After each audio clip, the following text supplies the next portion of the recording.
Find somewhere else to die, you're useless now. Those were the last words my daughter hurled at me as she stood in the doorway of what I had called home for more than 4 decades. Her voice was cold, steady, almost rehearsed. I stood frozen, clutching the armrest of the chair where I had once rocked her to sleep. For a moment, I wondered if I had misheard her. But her eyes told me everything, there was no mistake. My hands shook as I dragged 2 old suitcases from the closet. Every corner of that house carried a memory. Birthday balloons taped to the walls, Robert's laughter echoing through the dining room, the scent of Sunday roasts that had kept our family together.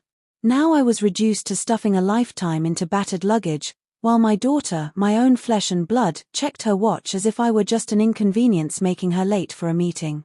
"Don't forget your medications," she muttered, almost bored, while her husband, Kevin, loaded my belongings into the trunk of their luxury car. For 43 years, I had been the wife, the mother, the caretaker. And now, in a matter of hours, I was homeless, discarded, and told to find somewhere else to die. As the car pulled away, I watched the house shrink in the rearview mirror. My chest tightened, but no tears came. Something heavier settled inside me, an ache that felt like betrayal wrapped in silence. That night, I sat alone in a budget motel, the hum of a flickering neon sign seeping through the window. I stared at my suitcases stacked by the door, wondering if this was how my story would end. A widow. A burden. Forgotten. But fate had other plans. Because 3 days later, everything flipped. My daughter, who had thrown me out with $33 million in her name, would come crawling back, begging for help she never imagined she'd need. White right pointing backhand index, and you won't believe how her own greed cost her everything. Before betrayal turned my world upside down, I was Margaret Sullivan, wife of Robert, mother to Victoria, and the invisible backbone of a family that took my sacrifices for granted. For 43 years, my life was shaped around Robert's ambitions and Victoria's needs. Robert built his business brick by brick, while I built the home that held it all together. I gave up finishing college when money was tight. I worked part-time jobs, clipping coupons and sewing clothes, so Victoria could attend private schools and later the university of her choice. I wasn't bitter back then. I believed it was my duty, my purpose. Robert was the provider, the man with the vision.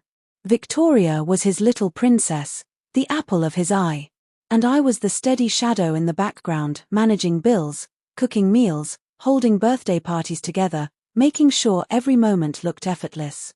Victoria thrived in that world. Spoiled. Yes. But she was ours. Robert indulged her every whim, from ballet lessons to European trips with her classmates. When she demanded designer dresses, he found a way. When she fell in love with Kevin, an ambitious young banker, Robert welcomed him with pride. And through it all, I stayed in my place, the dutiful wife, the supporting mother. But every shadow sees what the light refuses to reveal. I saw the way Victoria dismissed me at dinner parties, rolling her eyes when I offered an opinion. I noticed how Robert's hand would tighten around mine, silencing me with the gentlest pressure, as if my words were just noise. Over time, I learned to stay quiet. It was easier to let Robert and Victoria dominate the room while I carried the weight of the unseen details. Still, I kept loving them. I believed family was worth every sacrifice. Nights when Robert came home exhausted, I rubbed his shoulders.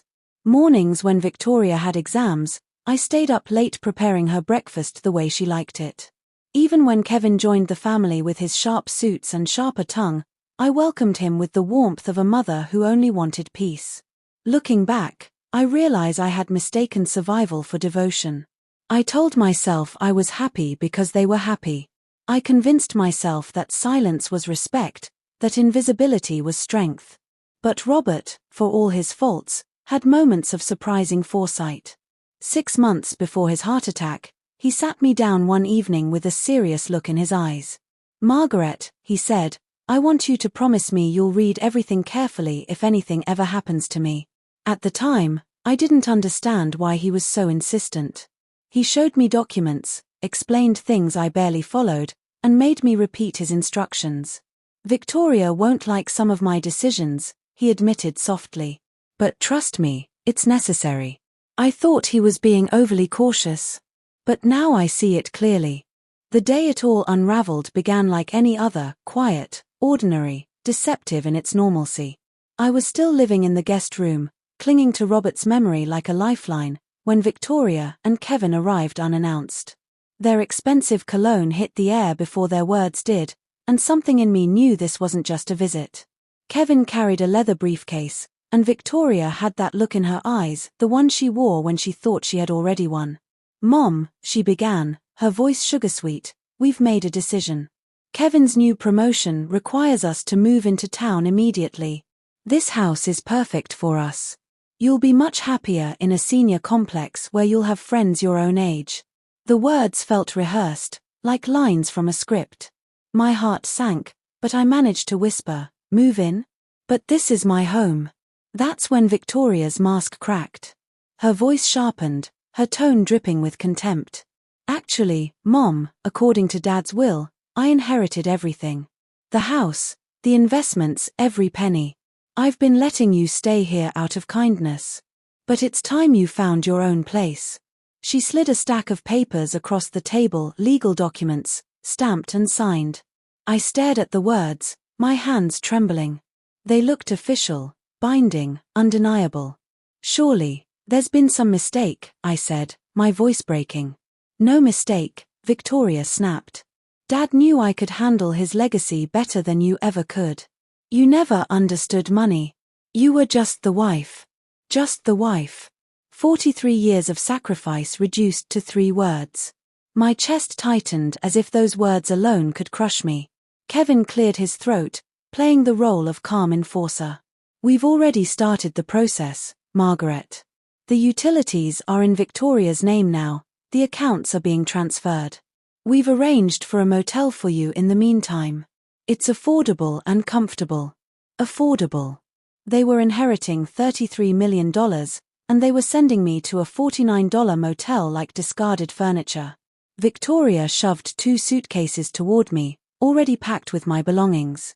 My dresses, my photos, my life shrunk down and zipped shut.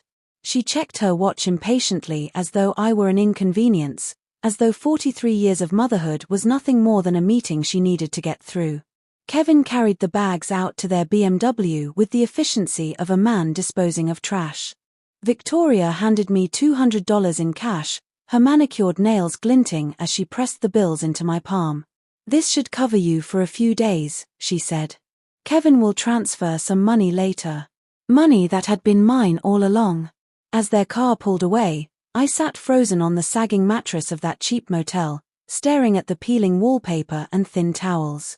My daughter, the little girl whose scraped knees I'd bandaged, whose tears I'd dried, had told me to find somewhere else to die. In 3 hours, I had gone from grieving widow to homeless nobody. But as I sat there, numb, a flicker of something stirred inside me. Robert's voice echoed in my memory, reminding me of documents he'd shown me, words he'd insisted I pay attention to. The will he had explained, the precautions he had taken. Victoria thought she had taken everything. White right pointing backhand index, but she was about to learn that she had triggered the very trap Robert had set for her. She thought she'd won. She thought I'd lost everything. She was wrong. The motel smelled faintly of bleach and stale cigarettes, a place that had seen too many broken people pass through its doors. The bed sagged in the middle, the carpet was a tired brown, and the thin curtains rattled each time a truck passed outside. I sat on the edge of that bed, staring at the 2 suitcases that now contained. The law office smelled of leather and old books, the kind of place where secrets were locked in drawers and only opened with the right questions. Harrison Fitzgerald, Robert's longtime attorney, rose from behind a polished mahogany desk when I walked in. His silver hair and kind eyes made him look more like a professor than a lawyer, but the tension in his face told me he already suspected why I was here. "Margaret," he said warmly, taking my hand. "I was wondering when you'd come in. I've been trying to reach you for weeks. Victoria told me you thought I was traveling," I replied bitterly. His brow furrowed. "Traveling? I called your house several times after Robert's will was read.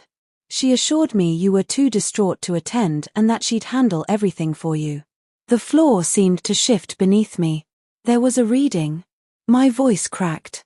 Harrison, I wasn't told. Victoria told me I inherited nothing. His jaw tightened. Without another word, he pulled a thick file from his cabinet. Then it's time you see the truth. He laid the will in front of me. My eyes immediately recognized Robert's signature, neat and deliberate, the same handwriting that had signed birthday cards and anniversary letters for decades. Harrison adjusted his glasses and began to read.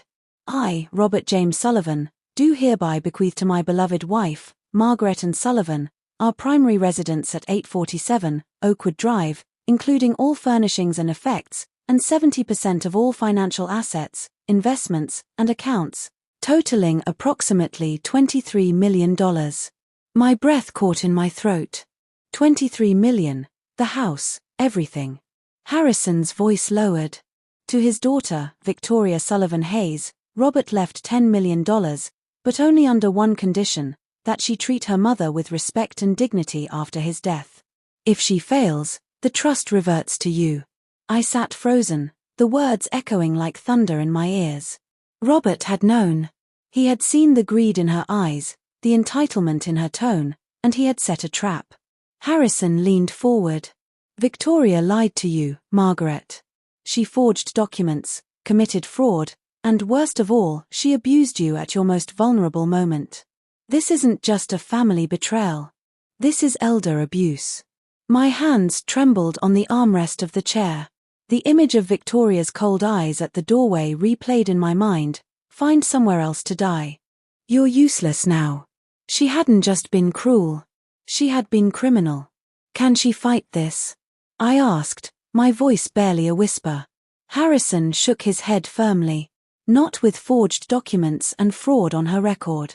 Legally, the assets are yours. The house, the money, even the portion she thought was hers. Victoria didn't just lose millions, she triggered her own downfall. It was almost poetic. Her greed had cost her the very thing she wanted most. I leaned back, letting the truth settle over me like a heavy blanket. For days I'd thought I was penniless, abandoned, forgotten. But Robert, he had protected me in his own quiet, deliberate way. Tears welled in my eyes, not of grief this time, but of vindication. Victoria had underestimated me, underestimated the love Robert still had for me, even in death. Harrison placed a comforting hand on mine. Margaret, it's time to fight back. Not just for yourself, but for every parent who's ever been cast aside by their children's greed. For the first time since Robert's funeral, I felt the faint stirrings of power, not borrowed, not given, but mine. White right pointing backhand index teaser. Victoria didn't just lose millions, she triggered her own downfall. The next morning, Harrison's office felt less like a law firm and more like a war room. Papers spread across the polished mahogany desk, phones ringing, and a strange electric energy pulsing through the air. For the first time since Robert's death, I wasn't the grieving widow, I was at the center of a legal operation with allies who believed me. Detective Rodriguez, a sharp-eyed woman in her 40s, arrived in a crisp navy suit. She wasted no time. Mrs. Sullivan, what your daughter did falls under elder abuse and fraud. Both are serious crimes. But combined with forged legal documents. That's a federal case. I felt the words land like an anchor in my chest. Federal case. The daughter I had once rocked to sleep was now staring down prison bars. A knock at the door announced the arrival of Carol Chen, a private investigator Harrison trusted. Petite but fierce, with a camera slung over her shoulder and a laptop bag, she looked like she thrived in chaos. I've seen scams like this before, she said briskly. But your daughter went all in. Forged documents, fraudulent transfers, coercion. The paper trail will bury her. Harrison clasped his hands together. Here's the plan. We notify the banks immediately to freeze all accounts Victoria and Kevin touched. Utilities, credit cards, investments, everything halts until ownership is verified. Margaret, you won't have to lift a finger. By this evening, they won't be able to buy a cup of coffee without being flagged. For a moment, I almost smiled.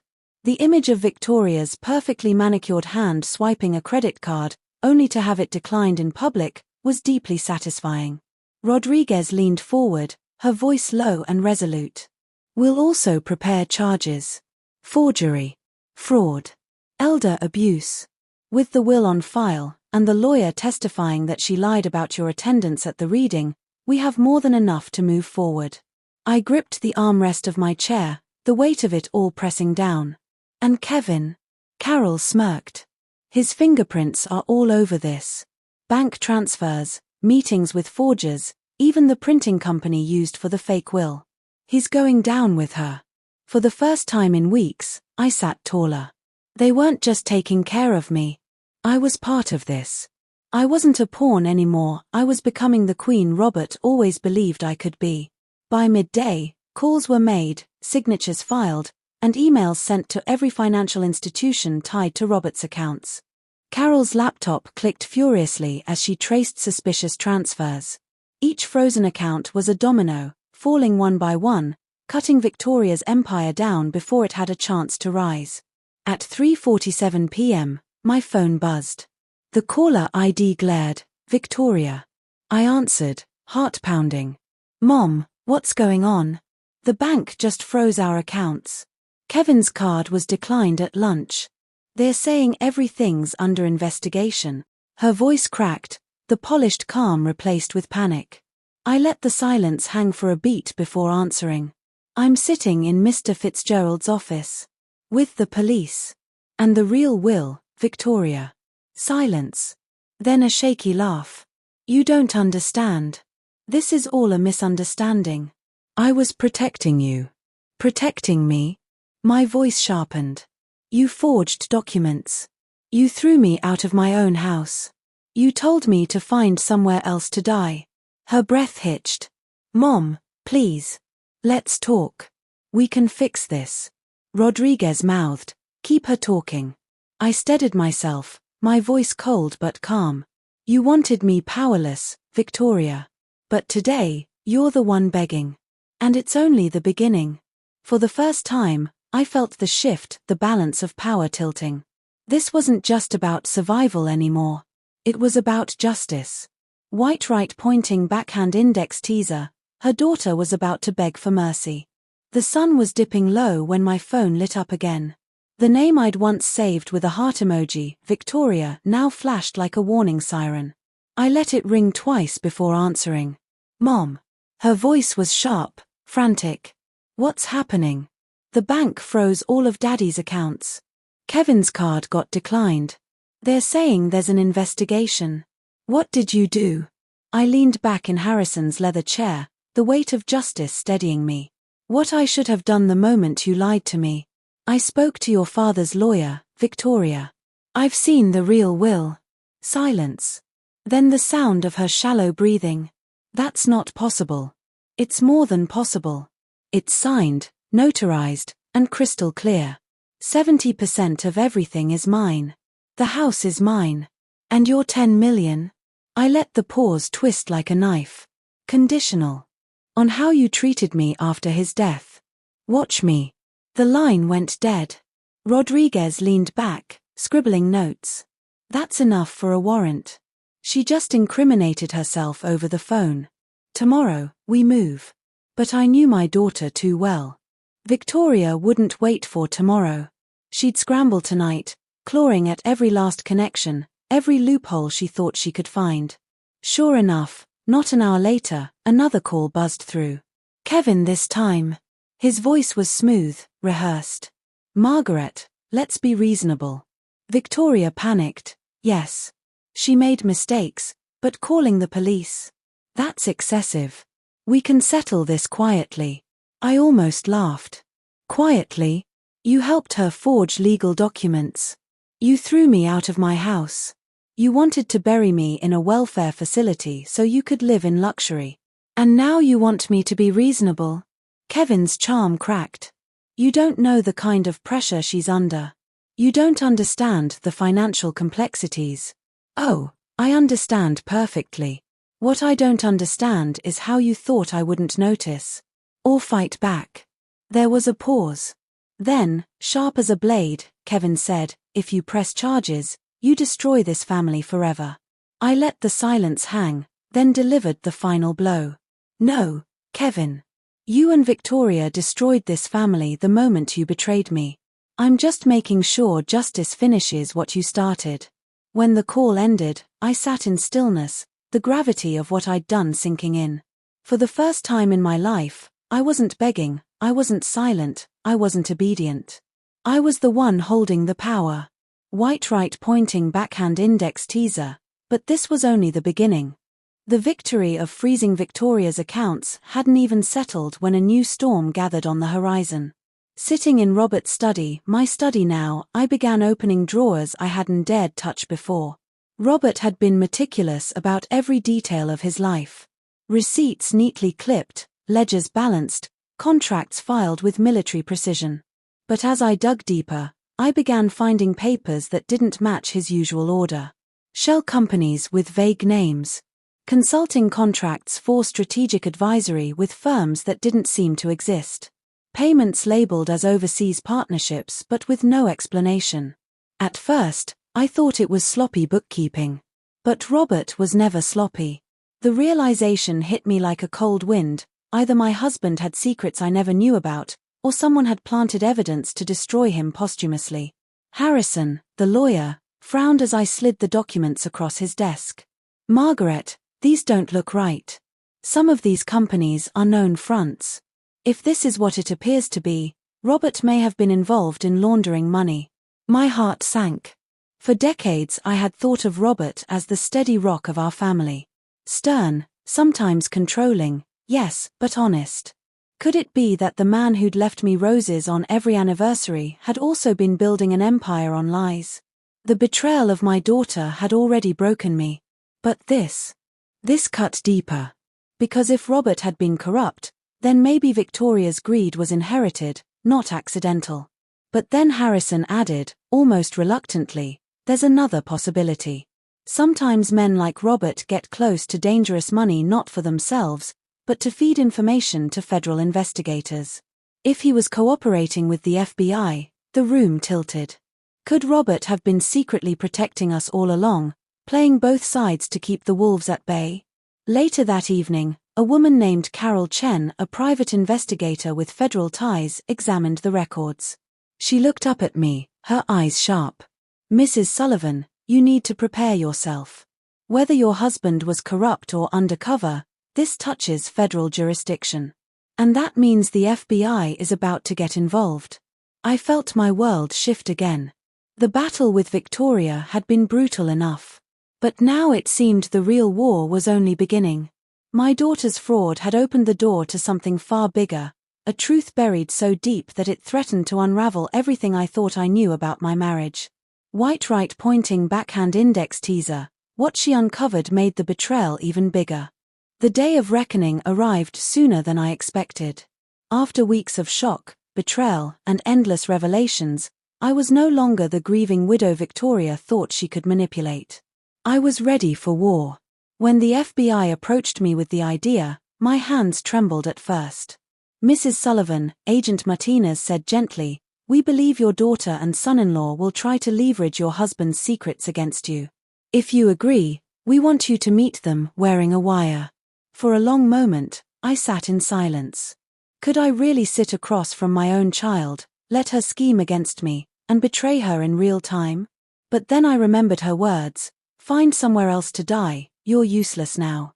Any hesitation hardened into resolve.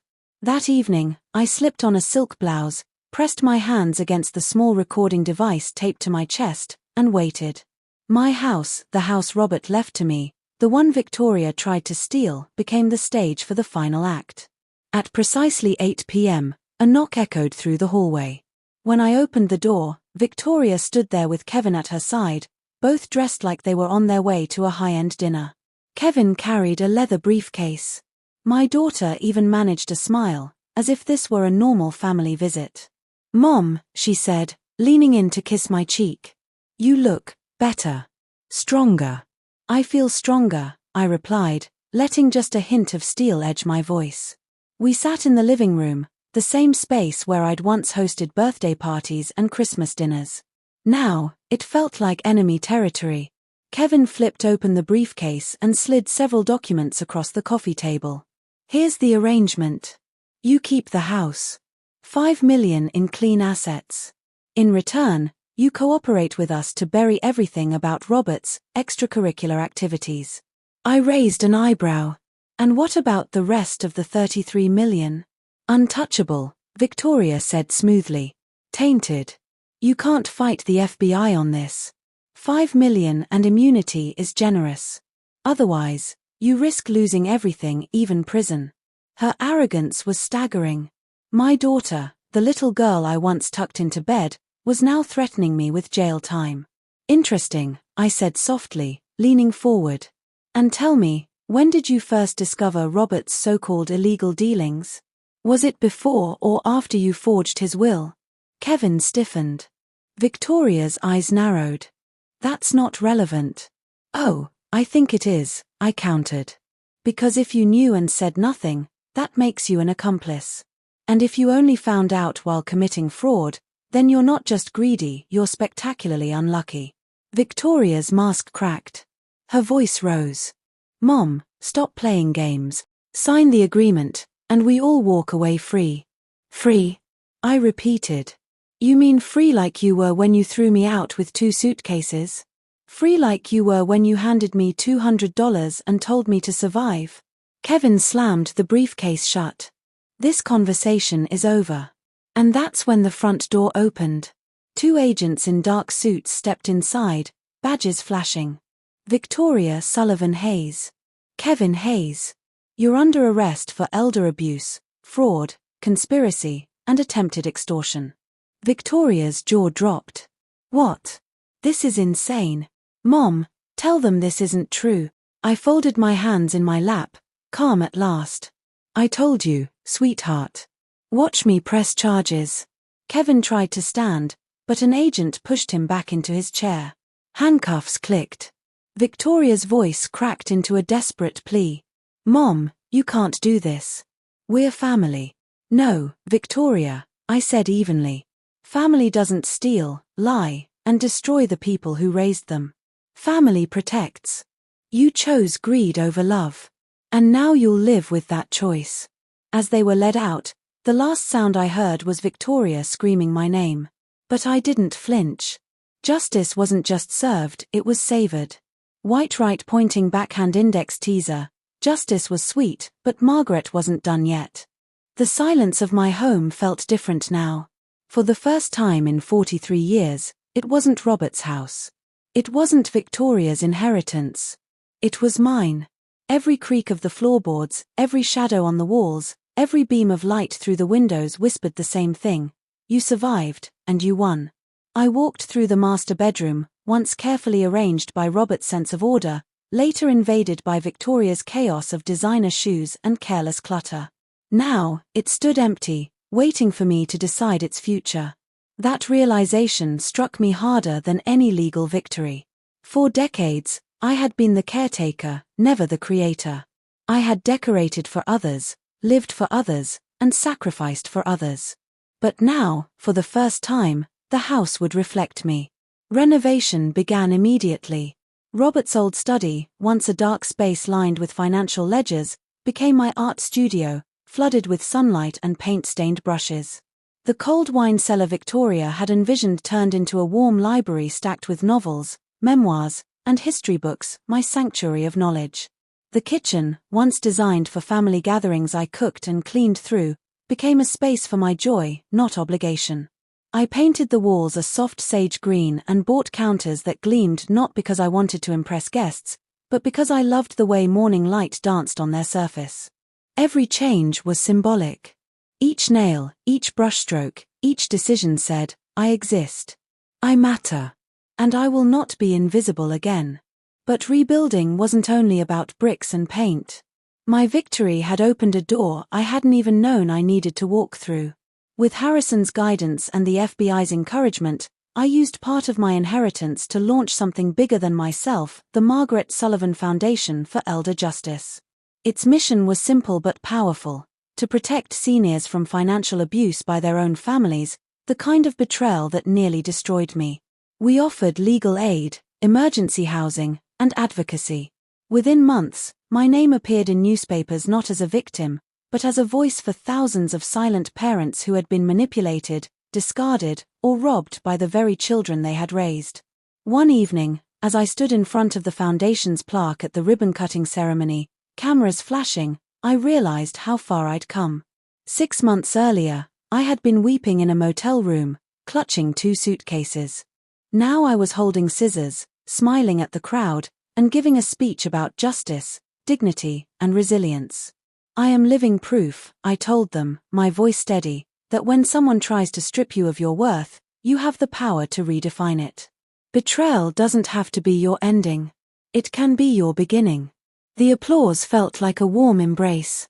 At home that night, I poured a glass of wine and walked into my art studio. On the easel stood my latest work, a self-portrait. Not of the woman who had once lived in the shadows of her husband's ambitions or her daughter's greed, but of the woman I had become. Her face was turned toward the sunlight, her expression steady, her presence undeniable.